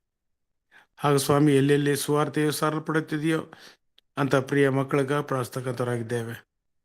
ಅವರಲ್ಲಿರ್ತಕ್ಕಂಥ ಎಲ್ಲ ಸಮಸ್ಯೆಗಳನ್ನು ಹೋಗಲಾಡಿಸಿ ಎಲ್ಲರೂ ಕ್ರಿಸ್ತನ ಗುಣಲಕ್ಷಣಗಳನ್ನು ಸ್ವಾಮಿ ಹೊಂದಿಕೊಂಡು ಜೀವಿಸ್ಲಿಕ್ಕಾಗುವಂತೆ ನೀನು ಕೃಪೆ ತೋರಿಸು. ಈ ಲೋಕದಲ್ಲಿ ನಮಗೆ ಮತ್ತೊಬ್ಬರು ಯಾರೂ ಇಲ್ಲ ಸ್ವಾಮಿ. ಮಾದರಿಯಾಗಿ ನೀವೇ ನಮ್ಮ ಮಾದರಿಯಾಗಿದ್ದುಕೊಂಡು ನಿಮ್ಮ ಜೀವಿತದ ನಡವಳಿಕೆಗಳನ್ನು ನಾವು ಅಳವಡಿಸಿಕೊಂಡು ಅನೇಕರನ್ನು ನಿಮ್ಮ ಪಾದಡಿಗೆ ತರಲಿಕ್ಕಾಗುವಂಥ ಭಾಗ್ಯಗಳನ್ನು ಅನುಕೂಲ ಮಾಡು. ಹಾಗೂ ಮುಂಜಾನೆ ಹೊತ್ತು ಹಾಗೂ ಸಂಜೆ ಹೊತ್ತಿನಲ್ಲಿ ನಿಮ್ಮ ಪಾದಡಿಗೆ ಬರುವಂಥ ಈ ಒಂದು ವ್ಯವಸ್ಥೆಯನ್ನು ಮಾಡಿರ್ತಕ್ಕಂಥ ಬೋಧಕರಂತ ಎಂ ರಾಜುರವ್ರಿಗೆ ಪ್ರಾರ್ಥನೆ, ಅವ್ರನ್ನ ಆಶೀರ್ವಾದ ಮಾಡಿ ಸ್ವಾಮಿ. ಹಾಗೂ ಇದನ್ನು ಯಾರ್ಯಾರು ಕ್ರಮಬದ್ಧವಾಗಿ ಸ್ವಾಮಿ ತಪ್ಪಿಸಿಕೊಳ್ಳದೆ ಈ ವಾಕ್ಯಗಳನ್ನು ನಿನ್ನಲ್ಲಿ ಕೇಳಲು ಬಂದಿರ್ತಾರೋ ಅವರ ಜೀವಿತಗಳನ್ನು ನೀನು ಪಾವನ ಮಾಡು ಸ್ವಾಮಿ. ಎಲ್ಲ ಕಷ್ಟಗಳಿಂದ ಬಿಡುಗಡೆಯನ್ನು ಕೊಡು ಸ್ವಾಮಿ.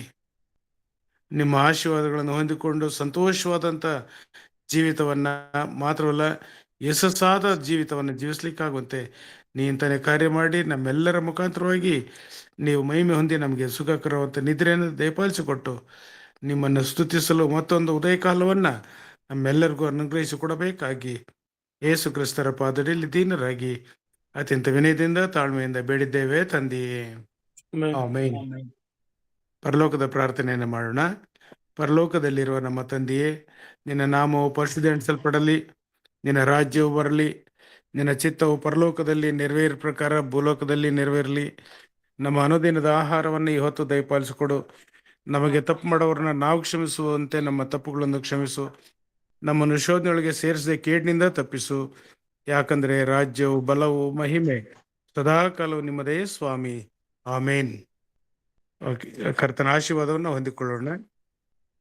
ಈಗ ನಮ್ಮ ಕರ್ತನಾದ ಯೇಸು ಕ್ರಿಸ್ತನ ಕೃಪೆಯು, ತಂದೆಯಾದ ದೇವರ ಪ್ರೀತಿಯು, ಪವಿತ್ರಾತ್ಮನ ಅನ್ಯೋನ್ಯತೆ, ಐಕ್ಯತೆ, ಶಾಂತಿ, ಸಮಾಧಾನವು ಈ ಝೂಮ್ ಮಾಧ್ಯಮದಲ್ಲಿರುವಂಥ ಪ್ರತಿಯೊಬ್ಬ ನಿನ್ನ ಮಕ್ಕಳ ಮೇಲೆಯೂ ಹಾಗೂ ಕೂಟಗಳನ್ನು ಆಯೋಜಿಸ್ತಕ್ಕಂಥ ಬೋಧಕರಂತ ಎಂ ರಾಜರವರ ಮೇಲೆಯೂ ನಿನ್ನ ವಿಶೇಷವಂತ ಆಶೀರ್ವಾದ ನಿತ್ಯ ನಿರಂತರಕ್ಕೂ ನಮ್ಮೆಲ್ಲರ ಮೇಲೆ ನೆಲೆಯಾಗಿರಲಿ ಕರ್ತನೆ. ಆಮೇನ್. ಆಮೇನ್. ಆಮೇನ್. ಧನ್ಯವಾದಗಳು ಬೋಧಕರೇ. ಇವತ್ತಿನ ಉತ್ತಮವಾದಂತಹ ಪಾಠಕ್ಕಾಗಿ ಹಿರಿಯ ಬೋಧಕರಂತೆ ಸಂಸಾರ ಬಹುಮಾನಗಳನ್ನ ಸಲ್ಲಿಸ್ತೇನೆ. ಆರಂಭದ ಪ್ರಾರ್ಥನೆಯನ್ನ ಮಾಡಿದಂತ ಹಿರಿಯರಿಗೂ, ಸುಭಾಸ್ರವರಿಗೂ, ವಿಶೇಷ ಗೀತೆಯನ್ನು ಹಾಡಿದಂತ ಸಹೋದರಿ ಗ್ರೇಷಿ ಅವರಿಗೂ ಹಾಗೂ ಮುಕ್ತಾಯದ ಪ್ರಾರ್ಥನೆ ಮಾಡಿದಂತಹ ಬೋಧಕರಿಗೂ ಧನ್ಯವಾದಗಳನ್ನ ಸಲ್ಲಿಸ್ತೇನೆ. ಕರ್ತನು ಈ ರಾತ್ರಿ ನಮ್ಮೆಲ್ಲರನ್ನು ಆಶೀರ್ವಾದ ಮಾಡಲಿ, ಆತ್ಮನಿಂದ ಅಭಿಷೇಕಿಸಲಿ. ಬೆಳಿಗ್ಗೆ ಅಷ್ಟದಿಂದ ಎದ್ದು ಎಚ್ಚರವಾಗಿದ್ದು ಪ್ರಾರ್ಥಿಸಿ ಕಾರ್ಯಕ್ರಮದಲ್ಲಿ ಕೂಡಿ ಬರುವ ಹಾಗೆ ಕಾರ್ಯ ಮಾಡಲಿ ಎಂಬುದಾಗಿ ಪ್ರಾರ್ಥಿಸುತ್ತಾ ಕರ್ತನ ಕೃಪಾಸ್ತಕ್ಕೆ ನಮ್ಮೆಲ್ಲರನ್ನು ಒಪ್ಪಿಸಿಕೊಡ್ತೇನೆ. ಕರ್ತನ ಕೃಪೆ ನಮ್ಮೆಲ್ಲರೊಂದಿಗಿರಲಿ. ಎಲ್ಲರಿಗೂ ಶುಭರಾತ್ರಿ. ಧನ್ಯವಾದ. ಶುಭರಾತ್ರಿ. ವಾಕ್ಯ ತಿಳಿಸ್ಕೊಟ್ಟ ಬೋಧಕರಿಗೂ ಧನ್ಯವಾದಗಳು. ಪ್ರಾರ್ಥನೆ ಮಾಡಿದ ಬೋಧಕರಿಗೂ ಧನ್ಯವಾದ.